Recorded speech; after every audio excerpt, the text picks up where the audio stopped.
semuanya, kali ini kita akan membahas sebuah film yang berjudul Gotti. Nah, film ini diangkat dari kisah nyata loh. Film ini dirilis pada tahun 2018, menceritakan kehidupan seorang gangster yang bernama Gotti. Dia seorang gangster yang dicintai warga, mirip-mirip kisah Robin Hood gitu.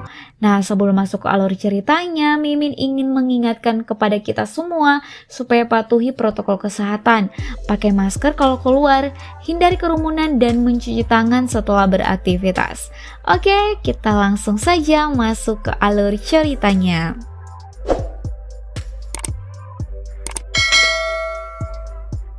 Film diawali dengan seorang yang bernama John Gotti.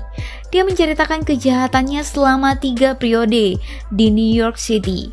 Dimulai sejak tahun 1973, Gotti muda ditugaskan oleh Aniello Della Croce alias Niall, bawaan keluarga Gambino, untuk membunuh gangster yang bernama James yang diyakini bertanggung jawab atas penculikan dan pembunuhan keponakan bos Carlo Gambino. Gotti dan anak buahnya datang ke sebuah bar di mana James sedang minum-minum, dan kemudian 2 anak buahnya beraksi terlebih dahulu untuk menyerang James.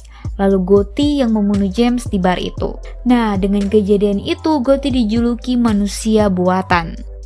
Adegan berpindah maju ke tahun 1999, di mana Gotti dirawat di Pusat Medis Amerika Serikat, khusus tahanan federal di daerah Springfield. Gotti dirawat di sana karena didiagnosa menderita kanker tenggorokan. Diperlihatkan juga Gotti bertemu dengan putranya John Junior Gotti yang sedang menjenguk Gotti. Di situ anaknya akan melakukan banding untuk mengajukan permohonan pembebasan Gotti. Kembali ke tahun 1973, Gotti diidentifikasi sebagai pembunuhan James dan dijatuhi hukuman 4 tahun di Green Haven. Istri dan anaknya pergi menjenguknya dengan rasa prihatin, akan tetapi karena pengaruh keluarga Gambino, dia diizinkan untuk kembali pergi dengan alasan cuti medis. Tapi nyatanya dia melakukan bisnis kriminal. Gotti menjalankan tugas untuk membunuh lawan dari bosnya. Setelah ia melakukan tugasnya membunuh, ia kembali ke penjara. Kemudian Gotti dipindahkan ke Lewisburg dan dibebaskan bersyarat pada tahun 1975 setelah menjalani hukumannya hanya 2 tahun. Setelah bebas, Gotti kembali ke keluarganya. Tahun 1979, Gotti hidup bersama dengan istrinya Victoria dan anak-anaknya di rumah baru mereka di Hawaii Queen. Gotti berusaha keras untuk menjadi seorang gangster yang profesional. Dan putra pertamanya yang bernama Junior berhasil lolos masuk di akademi kepolisian setempat. Angelo Ruggero datang ke rumah Gotti. Ia adalah teman rekan sekerjanya Gotti yang paling setia. Angelo juga akrab dengan keluarga Gotti. Ia datang untuk mengajak Gotti untuk melakukan suatu pekerjaan. Scene pun berpindah, di mana putra tertuanya Junior sudah berada di asrama Akademi Militer New York. Pada saat Junior bersama teman-temannya yang sedang menonton berita tentang Gotti, teman-temannya mengejeknya. Gotti, Angelo, dan beberapa anak buahnya pergi ke sebuah klub dan menyelesaikan sesuatu. Setelah menyelesaikan pekerjaannya, mereka keluar dan berjalan-jalan di dalam kota. Gotti menyapa warga sipil yang ia temui di jalan. Gotti terkenal sebagai gangster yang mempunyai hati nurani. Ia sangat akrab dengan warga sipil. Saat Gotti pulang, ia mendapati anaknya di rumah, dan ternyata Junior dikeluarkan karena memukuli temannya untuk membela ayahnya. Junior memutuskan ingin bergabung dengan ayahnya dan merasa tidak cocok menjadi polisi. Malam harinya di sebuah bar, Gotti bertemu dengan Della Croce. Di situ Della Croce mengatakan akan melakukan kerjasama dengan gangsters Frank DeSico. Di sana Gotti melihat anak buah keluarga DeSico yang bernama Anthony Casso. Gotti tidak percaya pada anak buah keluarga DeSico itu. Pada tahun 1980-an, putra Gotti yang berusia 12 tahun, Frank, sedang bermain menggunakan motornya. Lalu tiba-tiba saja ia tertabrak oleh mobil milik tetangga Gotti. Mereka semua kaget dan membawa Frank ke rumah sakit. Tapi naasnya nyawa Frank tidak bisa tertolong. Frank meninggal. Semua keluarga menjadi sedih. Gotti sedih tetapi ia tidak menunjukkannya kepada keluarganya. Ia pergi menangis sendiri dan Junior melihatnya. Sementara istrinya Victoria sangat terpukul dan seperti akan stres berat. Ia merasa Frank masih ada dan Gotti berusaha menenangkannya. Kemudian Gotti menemui anak buahnya. Angelo ternyata sudah menyelidiki tentang tetangganya itu. Tapi beberapa hari kemudian muncul berita kejadian penabrakan anak Gotti di televisi. Dan di situ juga dijelaskan bahwa tiba-tiba orang yang menabrak anak Gotti itu hilang dengan cara diculik. Para saksi yang melihat itu dibuat diam, tak berani untuk bersaksi. Keluarga Gambino semakin diawasi oleh polisi. Dan saat itu, kepemimpinan akan pindah ke tangan Paul Castellano. Tetapi Gotti tidak yakin bahwa Paul Castellano pantas untuk memimpin karena ia terlalu lemah. Scene berpindah di mana Junior pergi ke bar bersama teman-temannya. Junior terlibat suatu perkelahian di bar yang membuat seseorang pria mati. Dan sebenarnya bukan Junior yang melakukannya, tapi temannya. Gotti mendengar kejadian itu dan Gotti sangat marah. Ia pulang ke rumah kemudian memukuli Junior. Agen federal mempublikasikan rekaman yang menggemparkan, yaitu percakapan telepon antar Gotti dan keluarga Gambino yang disadap oleh FBI. Percakapan itu berisi tentang pertemuan keluarga Gambino dan Gotti yang mengungkapkan keterlibatan Gotti dalam pemerasan tenaga kerja. Gotti dibawa ke sidang dan di situ terungkap bahwa rekan dekatnya Wilfred Johnson adalah seorang informan. Gotti bisa bebas dari hukuman itu karena kurangnya bukti dan data yang ada. Dan setelah kebebasannya, ia mengadakan suatu pesta kembang api. Mereka semua bersenang-senang, dan di pesta itu Junior bertemu dengan kawan lamanya yang bernama Kim. Dan mereka saling bertukar cerita dan bersenang-senang.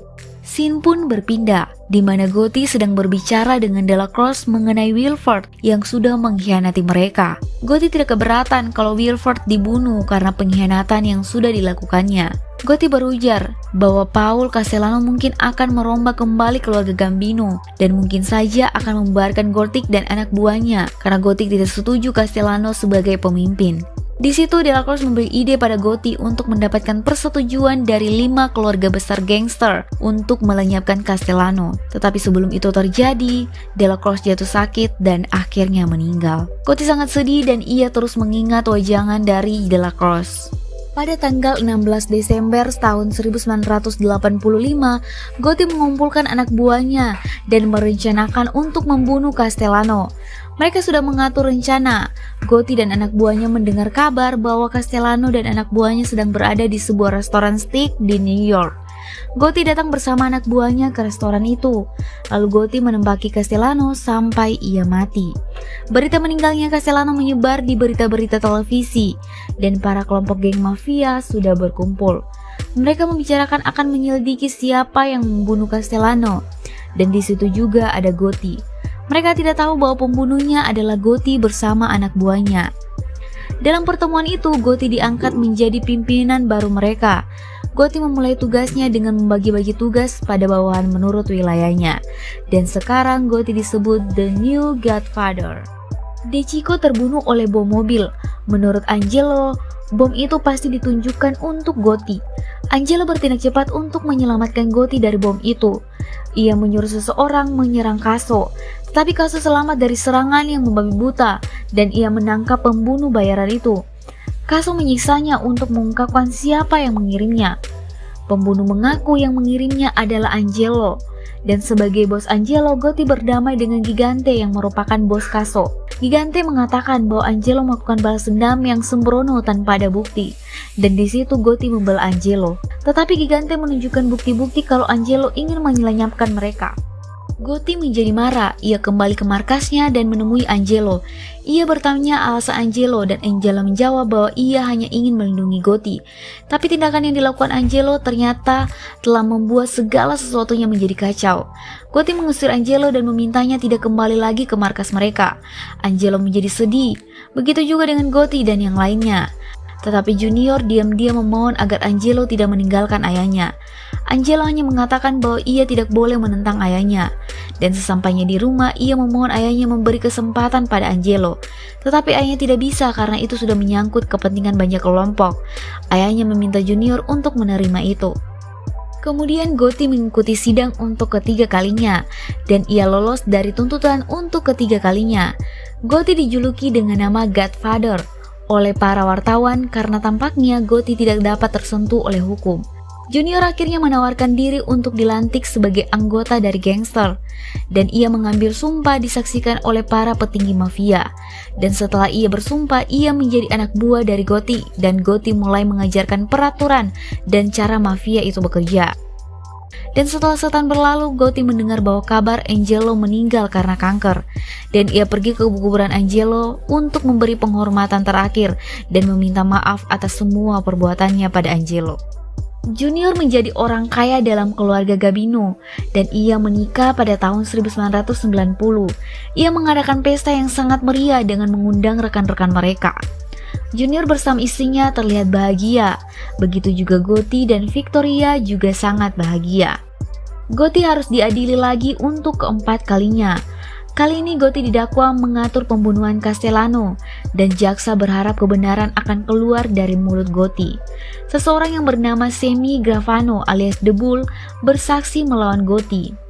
Gotti dijatuhi hukuman penjara seumur hidup. Dan setelah diumumkan melalui pers tentang status Gotti sebagai tahanan, banyak orang berdemo menentang itu, dan mereka menyatakan bahwa polisi menggunakan saksi palsu. Tetapi ada juga yang percaya kepada Semi. Keadaan menjadi kacau, dan di luar sana Junior menargetkan tim Semi untuk dibunuh. Mengetahui hal itu, dari halaman depan koran, Victoria pergi ke penjara dan memarahi Gotti karena membawa anaknya pada situasi seperti sekarang ini. Gotti tidak bisa berbuat apa-apa, dan Junior mengambil alih kendali organisasi gangster. Ia memimpin anak buahnya memberantas kejahatan yang ada, dan beberapa anggota keluarga terbunuh serta para pemimpin-pemimpin tertangkap. Akhirnya Junior juga ditahan pada tahun 1998. Anak dan istrinya sedih dan menangis melihat Junior harus ditangkap. Gotti dioperasi karena pembekakan di lehernya, tetapi tak lama kemudian ia meninggal. Junior berbeda penjara dengan Gotti dan melihat ayahnya meninggal dengan melihat berita di televisi. Pada saat pemakaman, banyak orang bersedih dan memberikan penghormatan terakhir untuk Gotti. Masyarakat mencintai Gotti karena ia tidak pernah melukai warga sipil dan banyak membantu warga. Bahkan menurut mereka, pada saat dia di penjara, kejahatan justru semakin meningkat. Setelah 5 kali persidangan dan dengan pertimbangan pengadilan, akhirnya Junior dibebaskan. Istri dan anaknya senang mendengar itu. Junior memilih untuk meninggalkan kehidupan mafianya demi kebahagiaan keluarganya. Dan film pun tamat. Oke guys, gimana alur ceritanya? Menurut saya pribadi, kisah Gotti ini lebih ke arah sedih gitu. Apalagi saat Gotti ngusirin Angelo, duh sedih banget ya. Intinya dari film ini kita mendapatkan pelajaran kalau yang jahat itu belum tentu jahat dan yang baik itu belum tentu benar. Oke, sampai jumpa di video berikutnya. Jangan lupa like, comment, and subscribe bagi yang belum subscribe. Bye!